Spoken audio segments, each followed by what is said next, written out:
Mm-hmm. Right. Good evening, everybody. Welcome to Anything Liverpool's live stream. We've got a stellar cast on today. We've got Toby from across the pond. We've got the young lad Connor, and we've got the granddad Craig. So we are all we've got all Thanks, bases pal. covered. Craig's going to have me one day, isn't he? But I yeah, knew, I knew you wouldn't let me down. so we're going to have a great show today. We've got a lot of things we want to talk about. As you can see, we're all smiling. Liverpool are back. Everything is the quadruple. Well, it's not the quadruple, it's the trebles on. So anyway, we'll talk a bit about that. But before we start, never miss a comment yet. Click on the chat spread to spread on screen. Also, if you want, tell all your mates, tell everybody, Liverpool show out there. Okay, so we're gonna go straight into it. So a couple of weeks ago, I did a stream, and I think it was with Toby and Craig, and we talked about the upcoming games, and I said we all agreed that this was a season-defining week for us. You know, we had Villa at home, we had Madrid at home, and they were away at Man City, Yeah. and this would be almost make or break for our season. So, 2 wins out of two.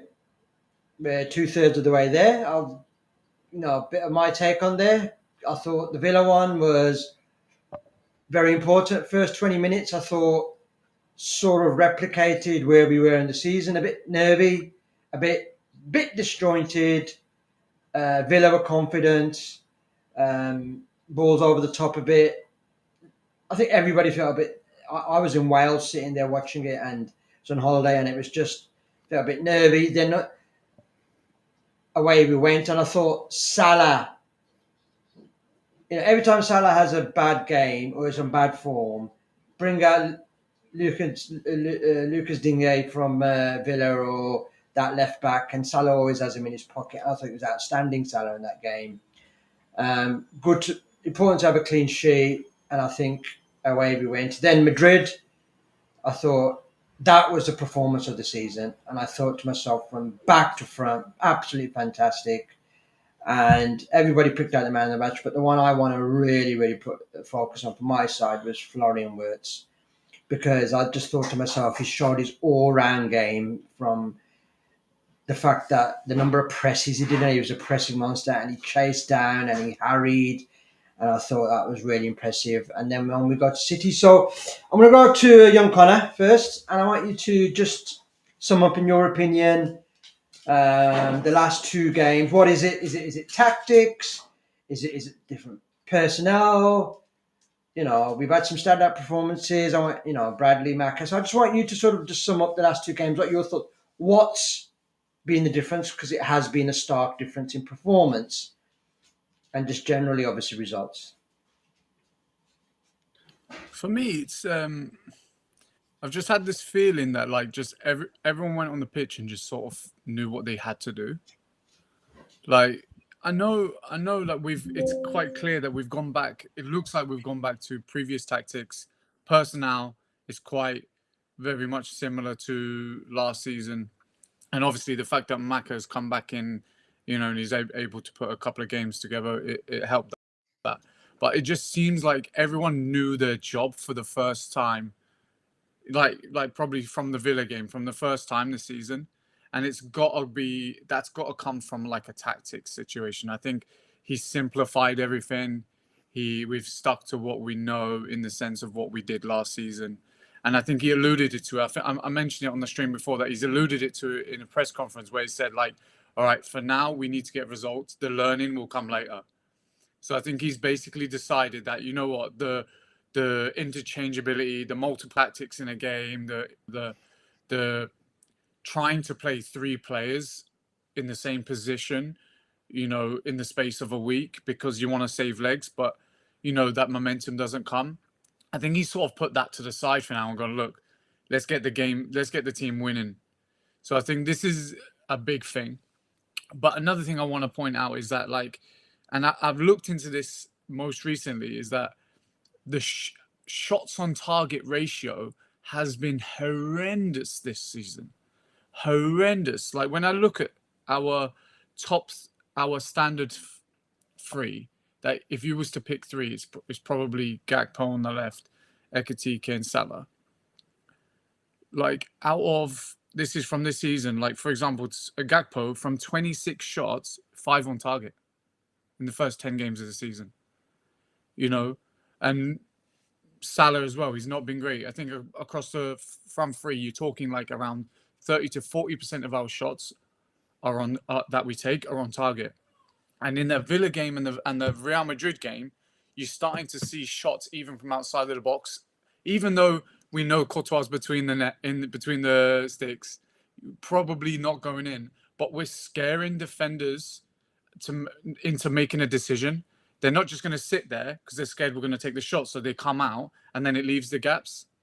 So I think being that threat, not just inside the box but outside, because we're second in the league for possession and we're second or third for touches inside the box, but our shots to shot on target ratio is like one of the worst in the Prem.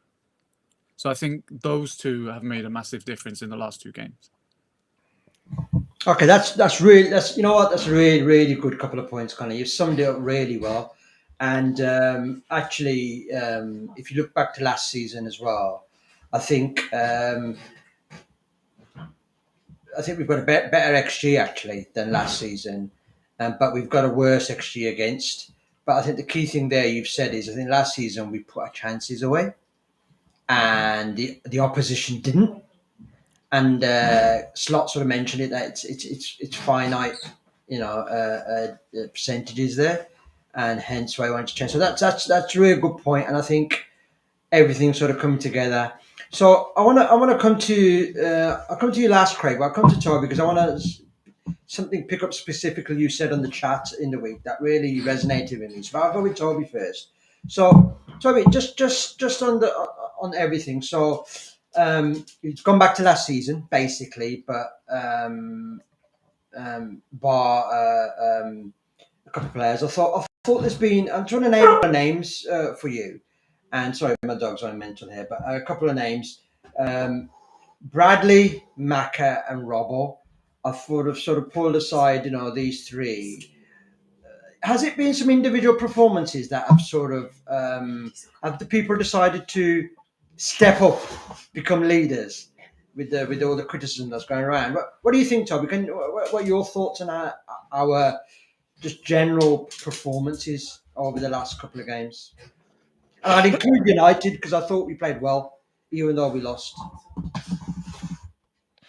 Yeah, so before I get going, I want to give like a quick shout out to both Connor Bradley and Ryan Gravenberch, because I felt like in that Real Madrid game they were both unsung heroes.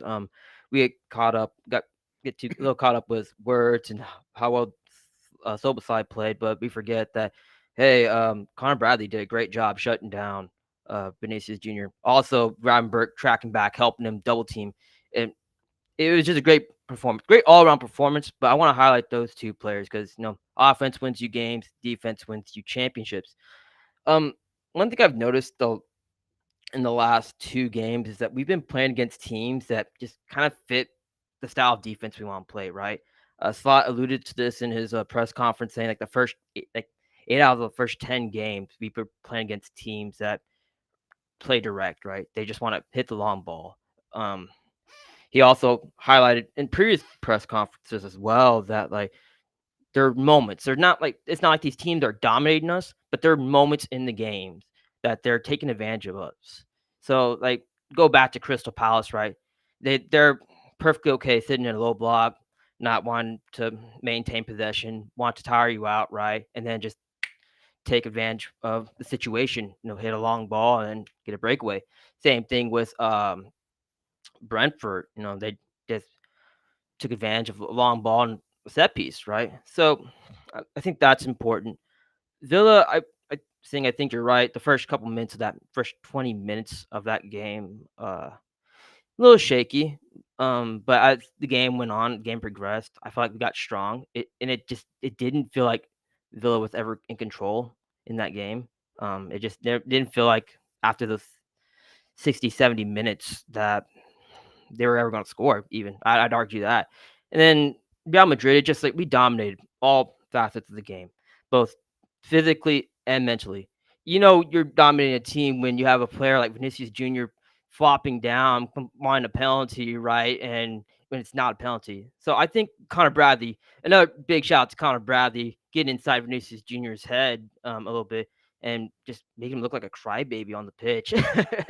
But just to sum it up, I think we've played against teams that just suit our style. And another thing I want to point out, and Slot did point this out in his press conference, is that the playing style in the Premier League is different than it is in the Champions League. You're not in the Champions League. You're not going to be playing against teams that are going to add an emphasis on set pieces. But I like to call stealing possessions. But I'll get to that some other point. But they're not going to put an emphasis on set pieces. They're going to play a different style of game. No, that's some really good points, and I think actually the managers sort of said that as well. And I totally agree, Toby, that footballing side, nobody can beat us. Well, we're a footballing side, yeah, and that's and if you come to play football, or we're going to play you off the park, or we're just going to be better than you. And I think Slot has alluded to that. Teams have changed the tactics against us, and we haven't. And I think people have to read between the lines that we haven't found a solution to it yet. So, I think once that final piece of the jigsaw goes in, that would be great. So I want to sort of, Craig, actually go over to you, Craig, because you made a really good point, actually. And this is when everybody says going back to what you know, and you made a point in the chat where you said you went back to Graham Souness's time. And actually, I thought that is a really good point. That the biggest mistake Souness did was when he came in, was he tried to change too much too soon. He tried to make it his team too soon, and he actually lost his job over it. And he lost a lot of the fan base and everything. So, do you think the fact that do you think it's a good sign of a good leader to recognize that his mistakes, learn from them, and go and readdress them, and say, let me slowly introduce the changes in. So do you think that was one of the big things, the amount of changes that he had to do? And it's no coincidence that Van Dijk's back to Van Dijk having Robbo next to him. Mm-hmm. So just your thoughts. I want you to expand on that, what you were talking about in the group chat. Yeah, I'm glad you've asked me to expand on it, because obviously I see things a little bit different. Obviously, you call me the granddad of anything in Liverpool, which is fine. I'll be honest, because I think when you get to 50 years old, and you go beyond that, the Liverpool fan who's 50 years old and just a bit older sees the game different and understands the situations better and why the manager's doing what he's doing. Where football fans at 25, 30, 40 don't understand the situation as well as they should do, and they want the quick fix. And football doesn't work like that. And I think, for me, there's two nationalities in football who basically are better than anybody else, and that's the Germans and the Dutch, with Jurgen Klopp and Arne Slot. Two different styles of football, but two very calm managers who read the room very well, and they own up to the mistakes when they make them. I think one of the biggest things here, which obviously I'll speak about the Villa and the Madrid games in a moment, but I think one of the biggest things here, which has not been mentioned yet, which has been a turnaround in Liverpool's performances, is the team meeting Virgil van Dijk called last week. And he had an entire squad meeting, and they talked everything through. Everybody was allowed to give their opinions.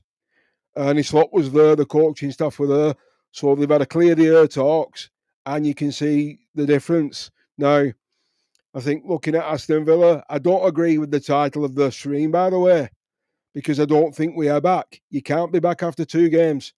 I think that the title of this stream is done for one reason and one reason only. It's a reaction you're after, and it's clickbait, and that's what it is. And everybody's falling for it.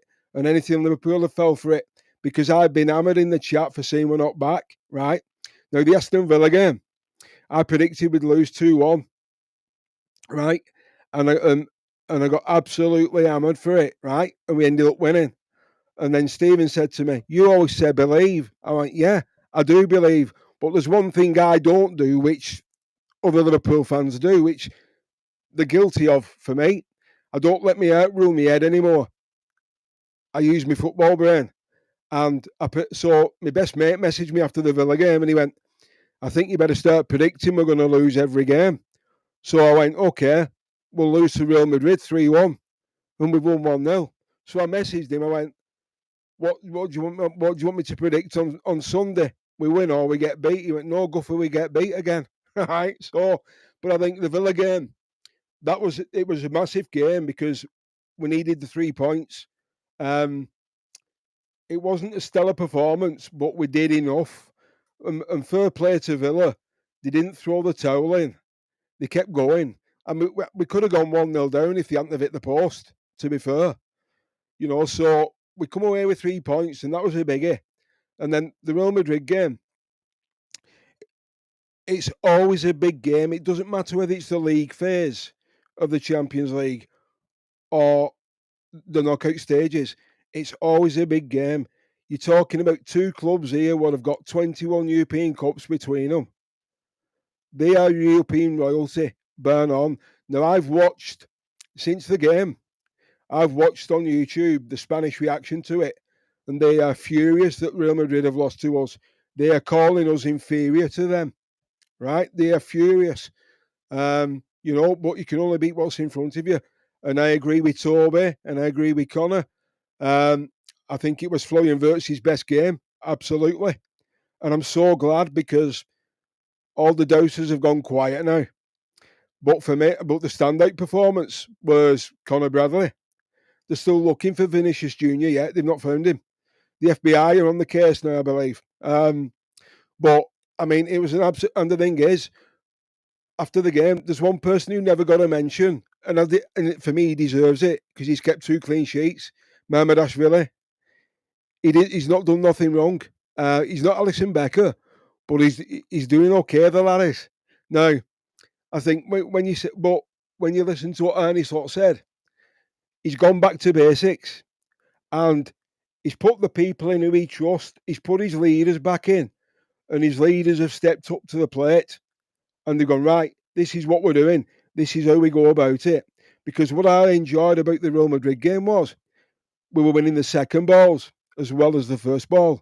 We were losing possession, and within 5 seconds, we were closing them down again.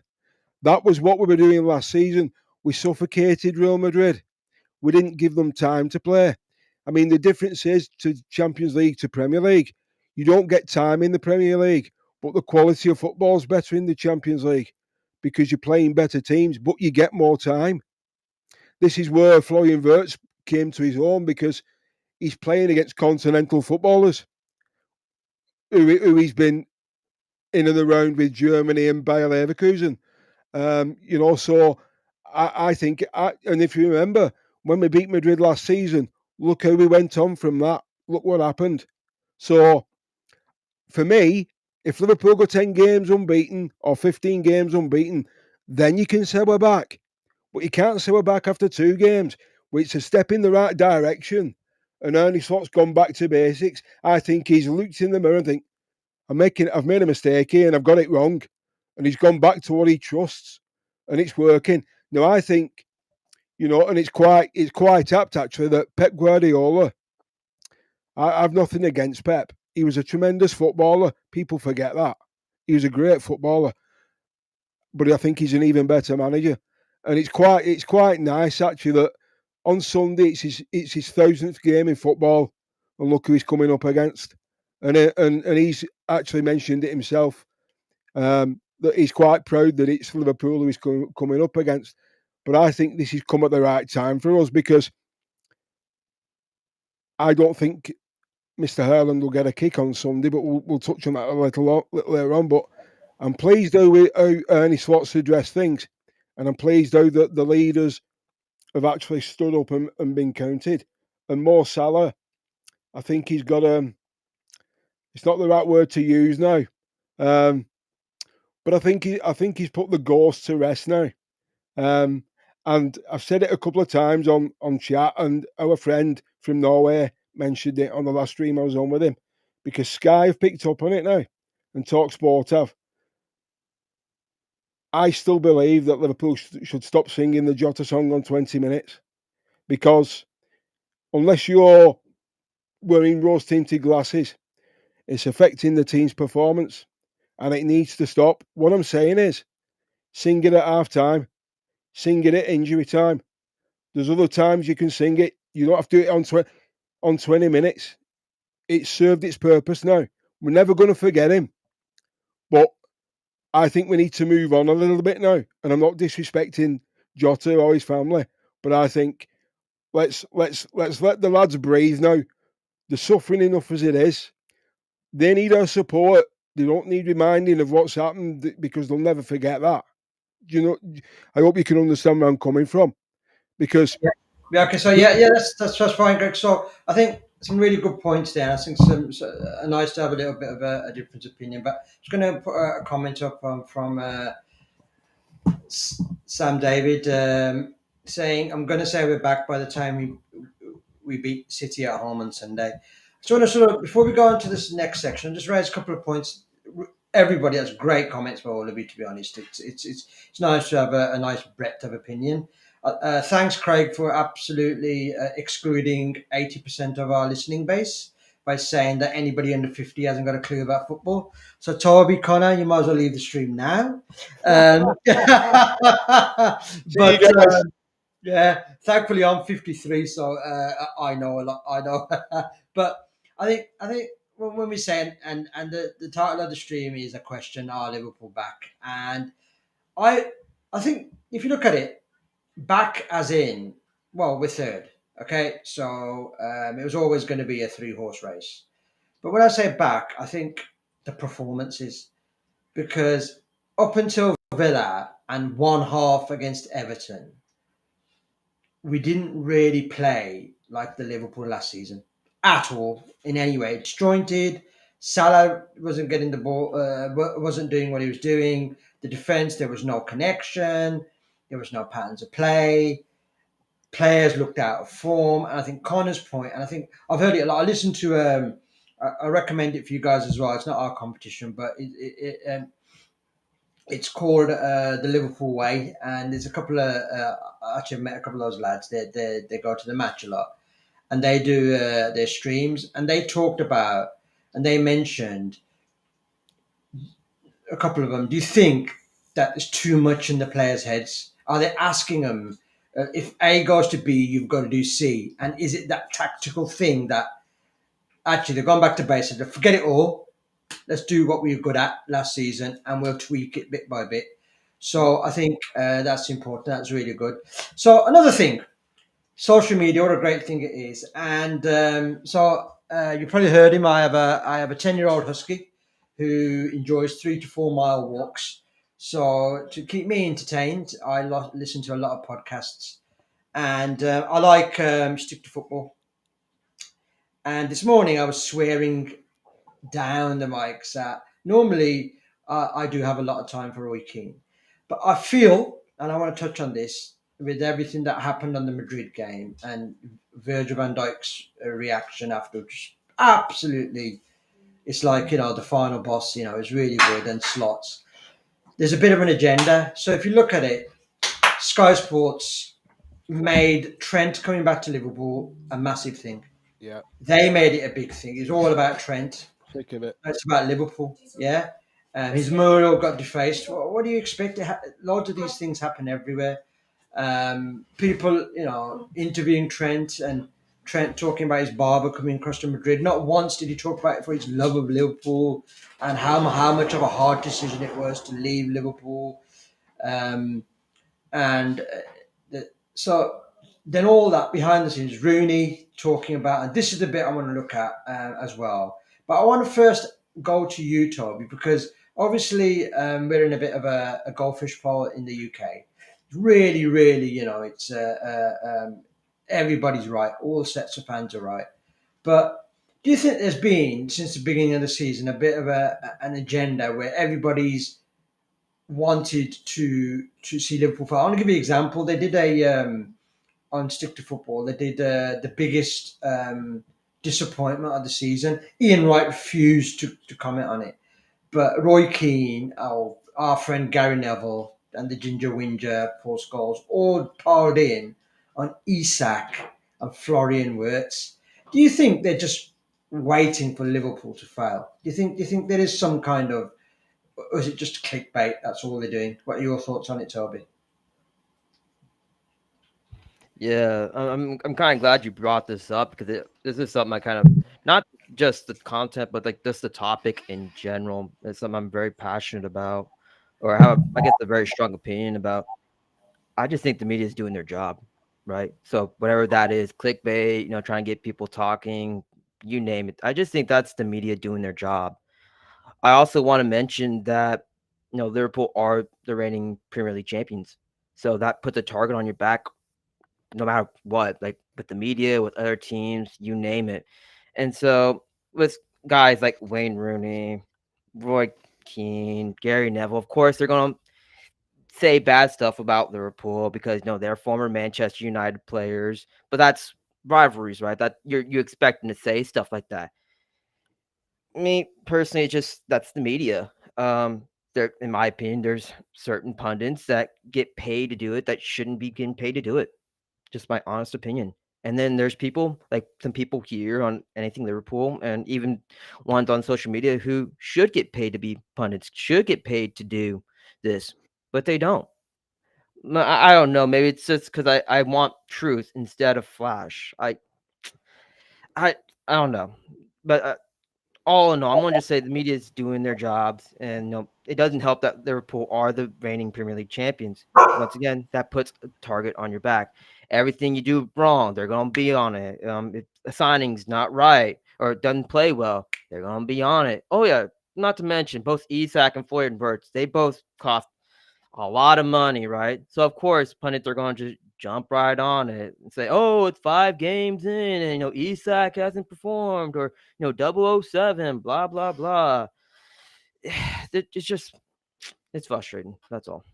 Yeah, I agree, and I'm going to come to you, Connor, a bit. And this is Toby's point there was really interesting as well. There's a couple of things I want to tackle with you, and then I'll go to Craig on something else. So, firstly, I want to before we get onto the punditry, and it's a really good point Toby made. I want to specifically focus on Virgil van Dijk. Now, I wasn't aware of the comments Rooney made because I don't tend to listen to that granny lover. And some of the stuff he said when I read it before pre-match around, so he called out Virgil van Dijk and Salah's integrity, the lack of showing leadership on the pitch, and the fact they're showing from their body language.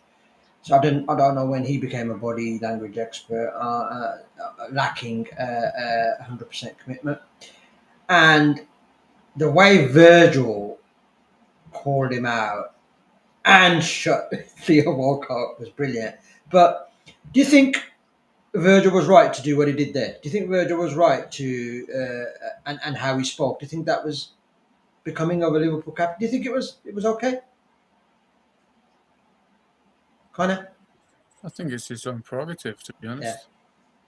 I think the only person that is ever going to damage is himself. yeah, And if he's okay saying it, then that's up to him. And it's going to split opinions 100% because you have the people that are like professional, professional, professional.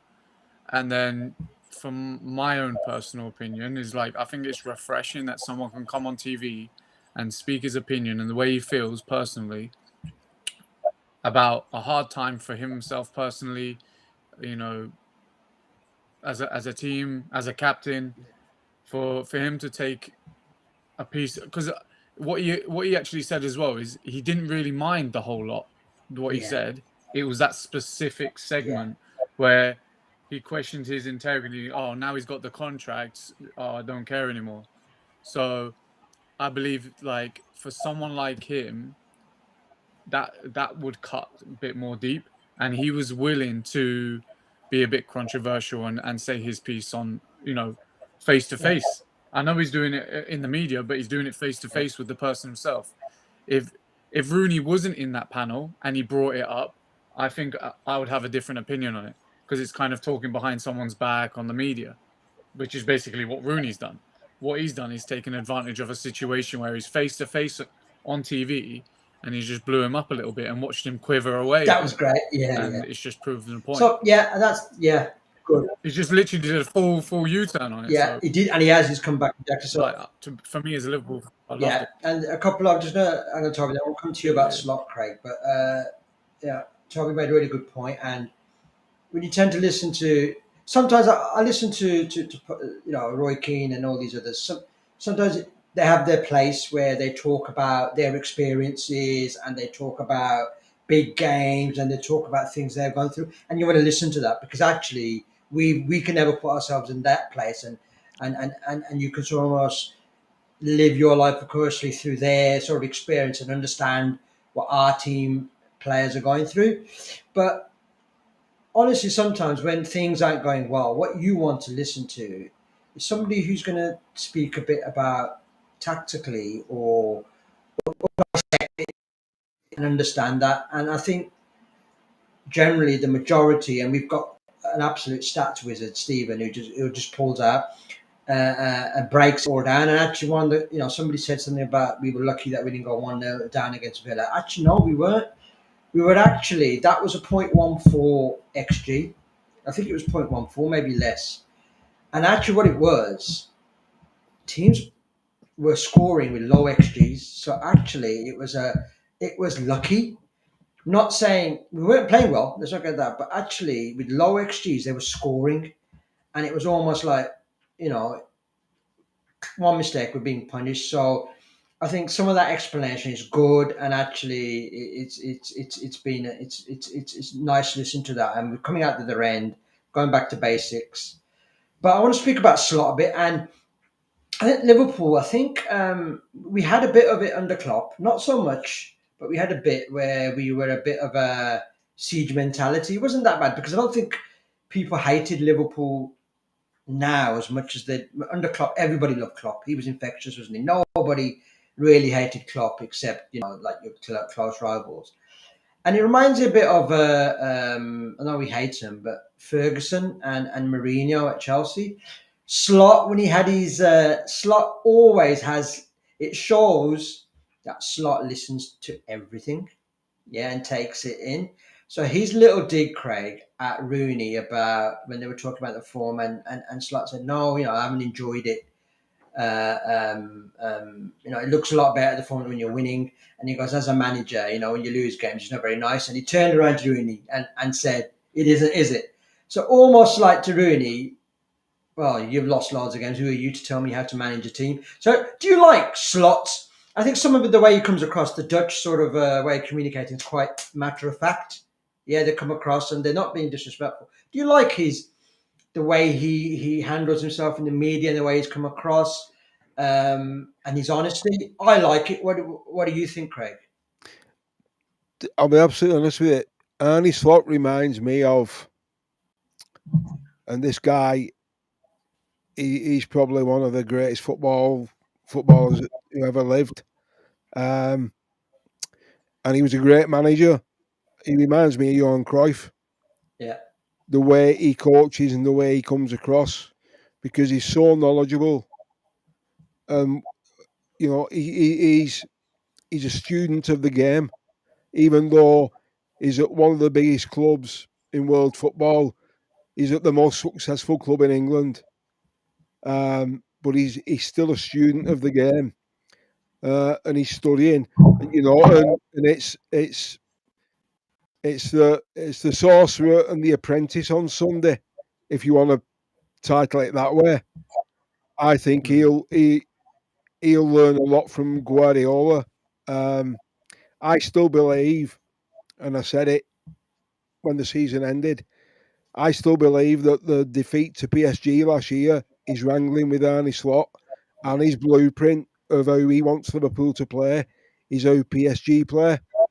From last season and this season, I know they lost the other night to Bayern Munich. But I think Arne Slot, there's not many managers in the Premier League who come out and will talk about tactics and explain why they've lost a game or how we've won a game like Arne Slot does. So, and I don't think he gets the credit he should get. All we're hearing is, well, they won the league last year and it was Jurgen Klopp's team. Yes, it was. But he picked the baton up and he run with it. Now he's brought the players in who he wants. Now he's going to mould it together in his own style, and it's and I'm not disrespecting 80% of the fan base if that's what they think, but he's got to knit it together, but it's going to take time. It's only like an artist who paints. It doesn't happen overnight. He's got a vision in his head of what he wants, and it will take shape. And just going back to about Virgil calling Rooney out and Slot having a dig, I mean, I'm not even going to give it any oxygen because I don't see the point. The media got what they wanted. Sky got what they wanted. They got ratings out of it. The press got rated. They sold papers off the back of it. That's all it was. The only thing I found which pleased me about it was Virgil van Dijk stood up for A, he stood up for Virgil van Dijk. B, he stood up for Liverpool Football Club. C, he stood up for everybody connected with Liverpool Football Club and said, right, if you're going to say anything about me or the club, say it to my face, and if you can't, keep your mouth shut. Basically, that was what he was saying to. Because I watched it, and you could see Rooney shrinking. Yeah, I was brilliant. You could see him shrinking. Okay, I mean, he's been sacked twice, so you can understand why Arne Slot had a dig at him. Yeah. Just because it's the old adage, just because you're a great player doesn't mean you're going to be a great manager. And I'll give you another example. And I don't like this fella either, and I'm going to get hammered on this here live. Steven Gerrard. He's not a great manager, great player.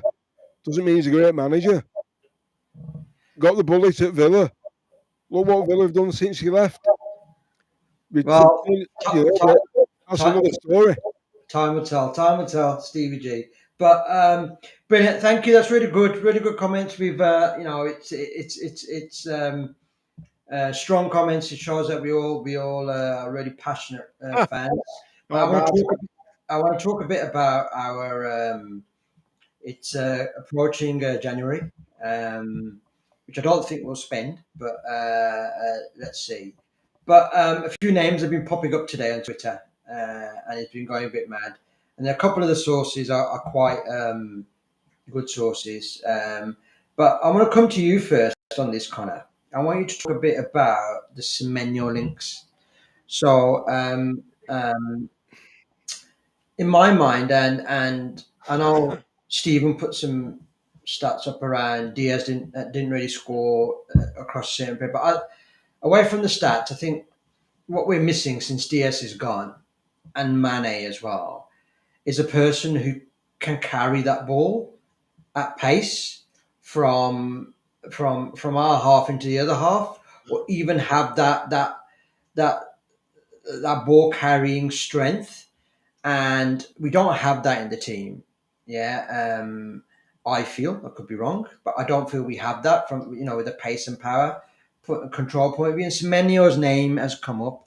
What are your thoughts? And it just won't go away. What are your thoughts on Semenyo? And do you think we miss at the moment that type of player? I think he's a great player. I think, especially now when he's scoring goals for a Bournemouth side that have lost a lot of quality. Obviously, they've been able to stabilise the ship a bit and, really do well this season. I think it's normal for a team like Liverpool and fans when we're struggling for goals, to see a player there in a team like Bournemouth with the power, the strength, the speed, and the ability to score. It's normal that you want to go, okay, I want them as well. And I think under the circumstances that the signings that we got in the summer had settled in better, then you could potentially go, okay, maybe next summer we had one more in because then Salah obviously is 1 year along and things like that. But I just think it doesn't make sense to spend the money to introduce someone else. Like the whole point why we didn't replace Diaz is because they said they didn't want to block that pathway for Rio. Yeah. To then go, okay, now we're like not even 6 months later, to then go like 3-4 months later. No, actually, we're okay with it. You know, I think for me, the only disappointing thing with this season, in a general, when it comes to the signings, is that the money was spent and the players were bought with the intention of let's build a dynasty. Let's build a team that's going to dominate for the next 5 to 10 years. I feel like the price tag on the players then put pressure on the manager to play them straight away. Whereas in previous years, if we made that sign in 1 or 2, we would integrate them slowly. We've now bought 6 players and tried to put them in all straight at the same time. I just think it's completely the opposite to what we would always have done in the past, with a bigger magnifying glass, with a bigger price tag. Yeah. So I do genuinely think that if we would have just, integrated these players in slowly, then these 5 games or 4 games that we lost probably wouldn't have happened. Okay. No, really good point. Sensible approach. Sensible kind of. See, even the young ones can talk sensible, Craig. So yes, I'm going to go to Toby. Ask you a question, Toby. And obviously, look, this is without doubt we need a centre back. And again, it's flying around that Liverpool are monitoring certain players. And I actually think we need to go in to buy a centre back. We're 1 injury away from that's it. We're collapsing. Yeah. So I'm going to give you 4 names. And I'm going to give you 7 areas, where their marks are from last season. Okay, how they score.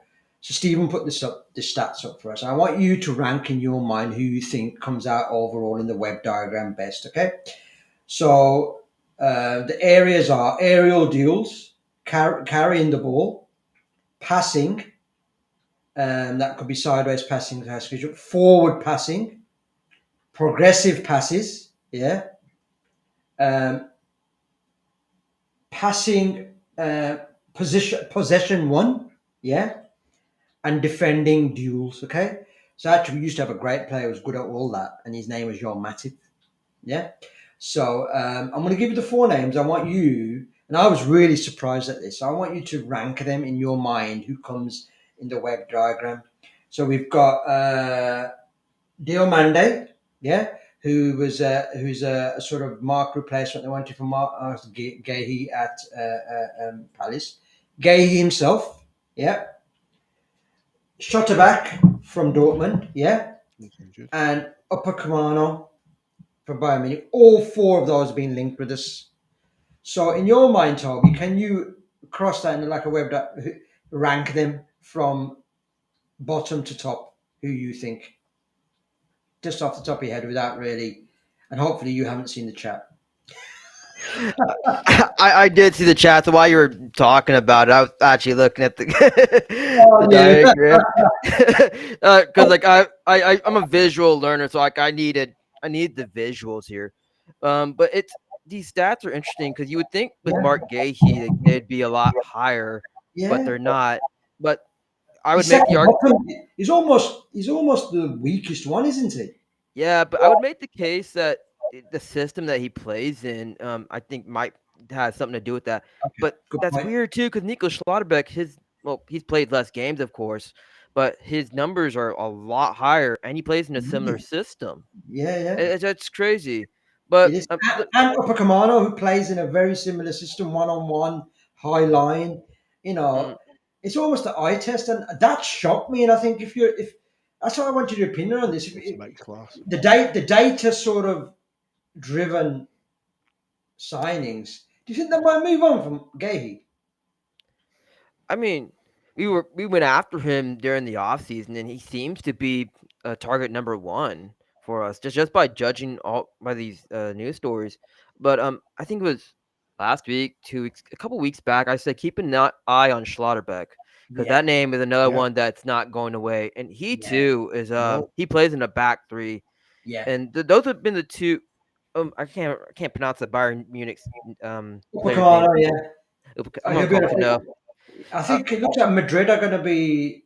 He's become their number one priority, hasn't he, on a free?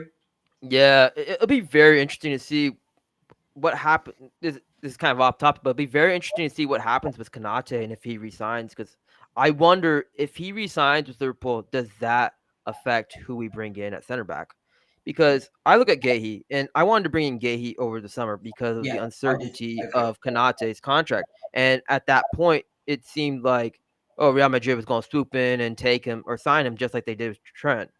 That's why I wanted to get Gahey done. But after that game, I always take sources with like a pinch of salt until something happens. But after the game against Real Madrid, just like a complete 180 on Konate, and they said that he is gonna not sign with Real Madrid. But then there was a story that came out today saying that if Bayern Munich misses out on, I can't remember which player, their next option would be Ibrahim Konate. So Paris are after him as well. Yeah, so I think it all hinges upon what happens with Konate, right? Because with Gahey, why would he leave Crystal Palace to come to a team to be with two starting center backs in Virgil van Dijk and Konate and just sit on the bench? That just doesn't make it'd be third choice. That just doesn't make sense. It made sense when we had Leone, right? Because he understood the position he was in. Yeah. He was coming in to develop and become the replacement for Van Dijk, be the next big Van Dijk, right? With Gahey, that just makes sense to me. Like, to me, I do agree. Like, I think we do need another center back because we're one injury away from completely collapsing at that position. But my eyes are still on Gahey, of course. He's number one in my mind, number one in my heart. But also Schlotterbeck. Schlotterbeck is another interesting name. He's a guy that I don't know why. I know he's been injured, but he's another name that stands out. I'm not really interested in the Bayern Munich player. The Sporting player, I haven't done too much research on just yet. I was taking that one with a pinch of salt. That's a name that just kind of appeared out of nowhere. So the next coming days for me will help discern whether or not I should take that report seriously. Okay. Yeah, I just want. So that's a real good point. I just want to, and I think the other key things we have to remember. We're sort of. I'm going to come to you, Craig, about a bit more about the Man City match now, a bit. Okay, but just want to sort of on the transfer, and I know this is a bit of sidetrack, but I'm a big Football Manager fan. I buy all the. I've got FM26, and I'm on it now. And one of the key things I know is the squad registration. And if you look at our squad now, it's really difficult to have a squad registration with the minimum four homegrown and trained by Liverpool and the 8 homegrown. And the fact that the way that you look at it, Chiesa missed out, and let's just say you signed somebody else, Leone would miss out. Even Calvin Ramsey can't get in because he's not homegrown or trained at Liverpool. And you think to yourself, okay, we're in a bit of trouble around that slightly. And I think, because you had Kelleher before, so that was, one of the goalies was a tick. So it's almost in some instances, and I think Gahey is a no-brainer. He's going to be a free, so I feel Konate's off. I think he's either Paris. I think Paris are after him now as well. So I think he's off. The fact that if he was going to have a deal, then it would have been done. Yeah, I think he's off. And then I think Gahey's like one free in, one free out. So Gahey's a bit of a no-brainer, Premiership proven, homegrown. So I think watch the space for centre backs. I think we'll sign 2. Yeah, I think you're right. I think that Schlotterbeck, keep your eye on him. But I'm sure we'll have a lot more shows to talk about this. But Craig, I want to come to you a bit now to wrap the show up a bit, and we'll go around touch on it with the other guys as well. But Man City. You touched on it. 1,000th game for Pep Guardiola. He was very, very. He talked about his time, and he said, it couldn't have happened against a better team. He goes, for my 1,000th game, he goes, Liverpool, the battles I've had with Klopp and Liverpool, he goes, it couldn't have been a more fitting club. Sunday, without really going into too much because we have a preview show tomorrow. Yeah. Thoughts on Sunday? Do you think it's a must win, Craig, and what are you expecting for Sunday? Well, first of all, I think every game you play for Liverpool is a must-win, regardless of who it is and what competition it is. When you pull that red shirt on, whether you're home or away, you play to win. You don't play to draw or lose. So to say it's a must-win, um, and I was corrected the other day. I mean, last season we won both games against City, home and away. So the last 4 games we've won 2, drawn 2, and Liverpool have inflicted more defeats on Pep Guardiola than any other club. Yeah. And I saw an interesting stat today, actually, this season regarding City. They're the only team in the Premier League this season who've not scored a goal from a set piece. Okay. Every goal they've scored, all 20 goals have come from open play. Right? And they're the only team who's not scored from a set piece or a corner. So, and it's not going to be easy on Sunday. Make no bones about it. Pep, City are playing well. The cyborg is on fire again, as normal. Yeah. Phil Foden's coming back to the Phil Foden we know, which is a good thing if you follow England. Me personally, I don't care. I'm a Germany fan, so I don't see any reason why Liverpool now, after the result in midweek, can't go to City and win. And the thing, my question will be to all the media is, if you look back when United won 3 games on the bounce, Sky Sports were saying, can United finish in the top 6? Will they finish 4th, or could they win the league?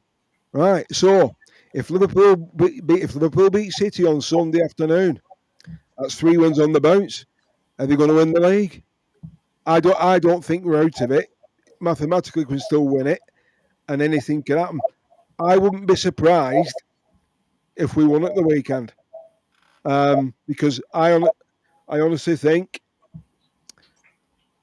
the cyborg's not going to get a kick. I think Virgil will have him in his back pocket like Connor had Vinicius Jr. in his back pocket. And apparently, when Conor Bradley went home on Wednesday night and he walked through the front door, Vinicius Jr. jumped out of his back pocket. So, he stayed the night and caught the plane home the following day.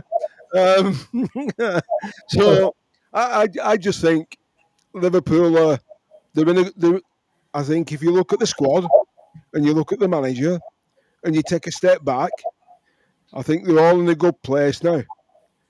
They're back to where they want to be, and everybody will be writing them off. Of course they will, and I like that. So I think we'll be going to Manchester on Sunday with nothing to lose. I'd take a point now if you ask me. I'll take a point away at City, but I'd be happier coming away with 3, because Arsenal, I've looked at their stats. They've scored 10.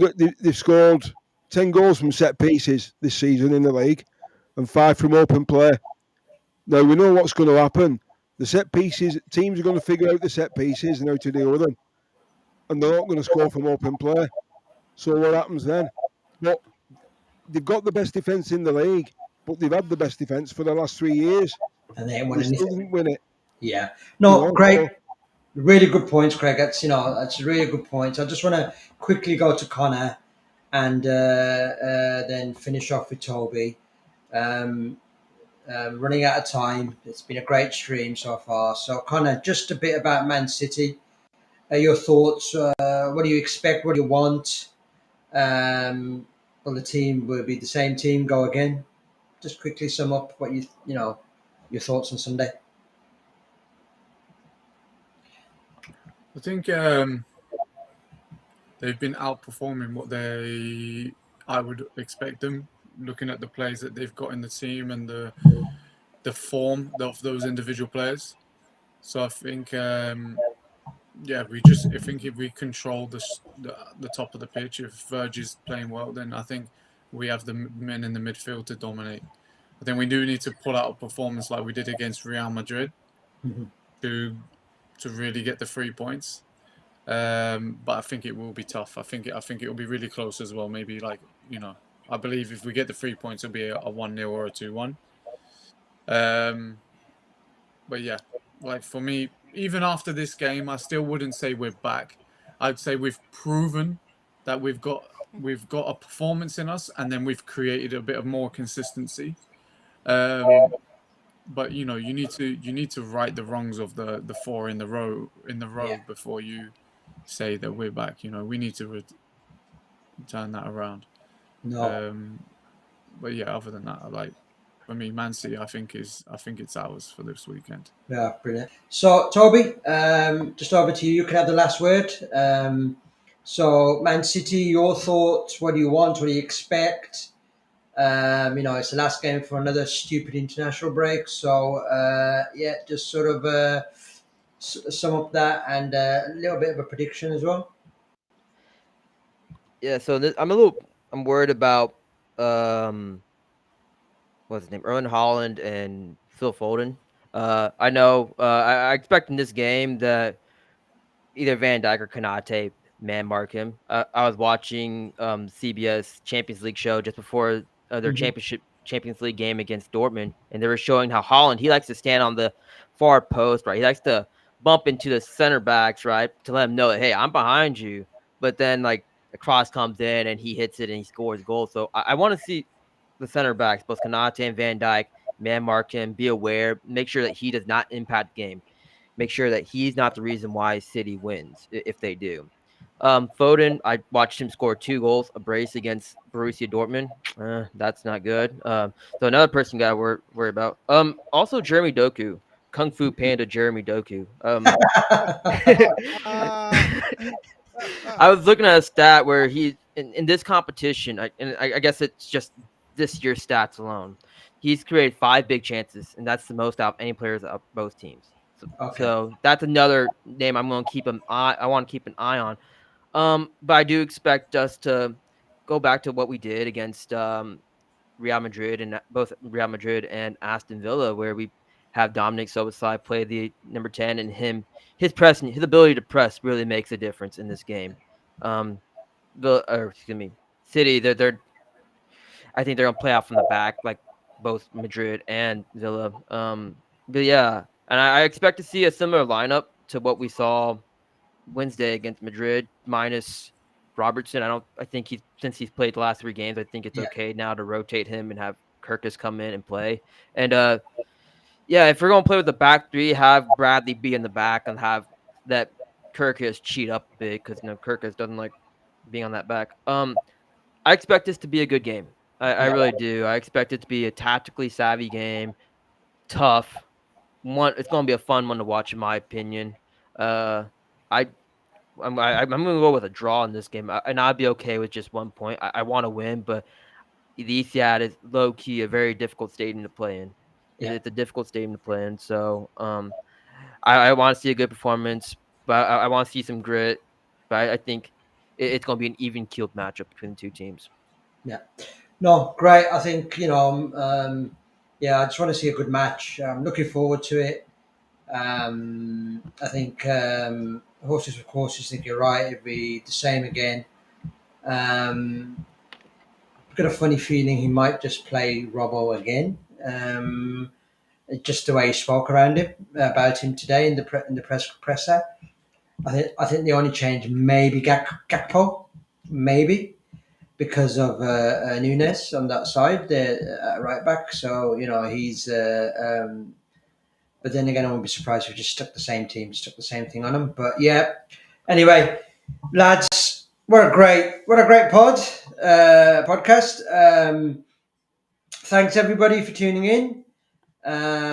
Like and subscribe. Tell all your mates about it as well. And don't forget, we've got the previous show on Saturday, and then we've got the post match on Sunday. Everyone have a great weekend and a great international break. Toby, Connor, Craig, thanks a lot. Cheers. Okay. Cheers, guys.